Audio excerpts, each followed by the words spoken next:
ఓం నమ శివాయ.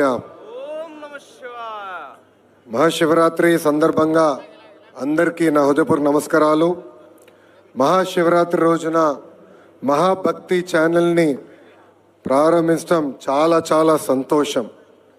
ఈ కార్యక్రమానికి ప్రత్యేకతగా వచ్చిన నిరంజని పీతాధీశ్వర స్వామీజీ శ్రీ శ్రీ శ్రీ మహా మండలేశ్వర కైలాస నందగిరి మహారాజ్కి నా హృదయపూర్వక నమస్కారాలు. ఆయన్ని నేను ఈరోజు ఇట్లా కలుస్తాం, ఆయన ఆశీర్వాదం తీసుకుంటాం, నాకు చాలా చాలా అదృష్టం. బాబు గారు అరెస్ట్ చేసిన తర్వాత నా ఆలోచన విధానం మారింది. శివుడిపై భక్తి చాలా చాలా పెరిగింది. రాముడులాగానే కాదు, కొన్నిసార్లు శివుడిలాగా ఉండాలని